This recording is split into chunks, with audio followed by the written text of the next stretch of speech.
السلام علیکم ورحمۃ اللہ وبرکاتہ۔ بسم اللہ الرحمن الرحیم۔ تجوید کے ساتھ پڑھیں گے تو فائدہ کیا حاصل ہوگا، اس کے بارے میں بیان کرتا ہوں میں آپ سے کہ تجوید کے ساتھ قرآن کے پڑھنے سے سب سے بڑا فائدہ تو ہے کہ اللہ تعالیٰ ہم سے خوش ہوتے ہیں، راضی ہوتے ہیں کہ یہ بہت بڑا اللہ تعالیٰ کا انعام ہے کہ اللہ تعالیٰ ہم سے خوش ہوں گے۔ اور قرآن کریم کی تلاوت صحیح، خوبصورت اور عمدہ ہو جاتی ہے کہ تلاوت صحیح بھی ہو جائے گی، ہماری غلطیوں سے بھی بچیں گے، خوبصورت بھی ہوگی اور عمدہ بھی ہو جاتی ہے کہ خوبصورت بھی ہوگی، اچھی۔ ہم ہر چیز میں اچھی چیز کو اور خوبصورت چیز کو پسند کرتے ہیں، اور قرآن کے معاملے میں ہم اسی طرح پڑھتے جائیں کہ اس میں نہ کوئی خوبصورتی ہو، نہ عمدہ پن ہو، نہ صحیح ہو۔ ہم اگر سبزی بھی کوئی بھی چیز لینے جاتے ہیں چھوٹی سی، تو ہم وہی چیز سبزی وہ چیز اٹھاتے ہیں جو صحیح بھی ہو، خوبصورت بھی ہو اور عمدہ بھی ہو۔ تو ہمیں قرآن کریم کے معاملے میں بھی اس چیز کا خیال رکھنا ہے کہ تلاوت ہماری صحیح بھی ہو، خوبصورت بھی ہو اور عمدہ بھی ہو۔ اچھا، تلاوت کرنے والا تجوید کے ساتھ پڑھیں گے، ایک اور فائدہ یہ حاصل ہوتا ہے کہ تلاوت کرنے والا ہر قسم کی غلطی سے محفوظ ہو جاتا ہے۔ وہ غلطی کا ابھی میں ذکر کروں گا، ہر قسم کی غلطی سے محفوظ ہو جاتا ہے۔ غلطی کی دو قسمیں آگے آئیں گی، میں آپ سے ذکر کروں گا۔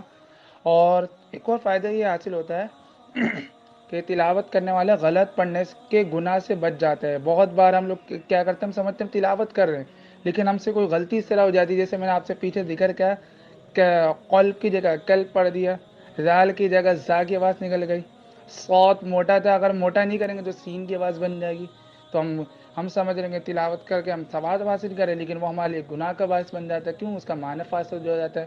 تھوڑی سی میں آپ کے سامنے اس کی وضاحت کروں گا۔ تجوید کے حوالے سے بات ہو گئی، ترتیل کے حوالے سے بھی بات ہو گئی کہ تجوید سے پڑھنے کے کیا فوائد ہیں۔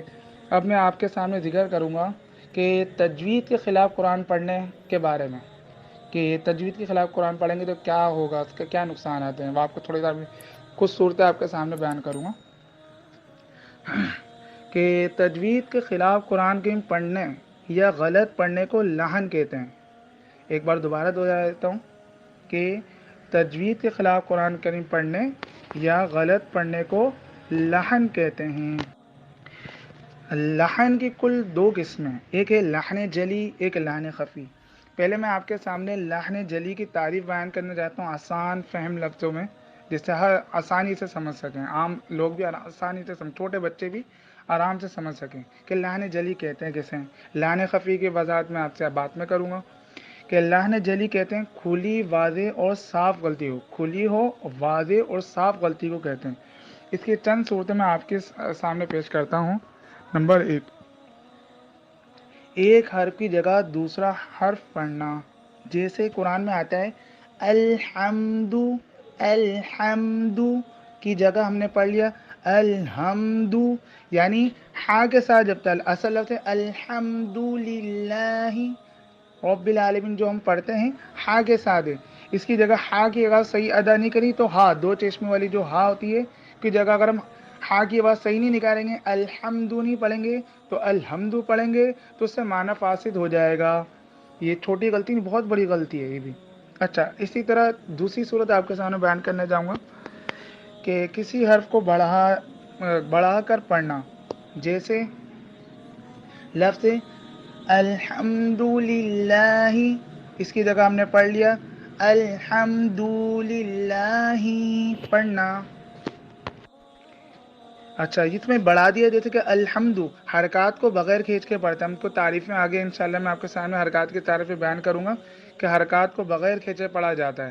اس میں اگر ہم نے حمدو کے دو کو کھینچ لیا، ہم نے اس چیز کا خیال نہیں کرا، اور للہ میں بھی حرکت آ رہی ہے، زیر آ رہی ہے، اس کو ہم نے کھینچ لیا، تو یہ بھی بہت بڑی غلطی ہے، اس چیز سے بھی بچنا چاہیے۔ یہ دو صورتیں آپ کے سامنے بیان ہو گئی۔ اب تیسری صورت آپ کے سامنے پیش کرتا ہوں کہ کسی حرف کو گھٹا دینا، جیسے سورۃ الاخلاص میں آتا ہے ولم یولد کو ولم یولد پڑھنا، یعنی ولم یو یا واو پیش یو، ایک حرف کی مقدار کھینچ کے پڑھیں گے، حرف مدہ ہے، اس کو یو کا اگر ہم نہیں کھینچیں گے ولم یولد پڑھیں گے تو کیا ہو جائے گا، معنی فاسد ہو جائے گا، اور یہ لحن جلی کی غلطی ہوگی، ہم اس طرح پڑھیں گے تو گنہگار ہوں گے۔ اسی طرح چوتھی صورت، حرکات کو آپس میں تبدیل کرنا، جیسے انعمت کی جگہ ہم نے پڑھ لیا انعمت پڑھنا، تو یہ بھی بہت بڑی غلطی ہے، اس سے بالکل معنی فاسد ہو جائیں گے، ہماری نماز بھی فاسد ہو جائے گی۔ یہ چار صورتیں ہو گئیں۔ پانچویں صورت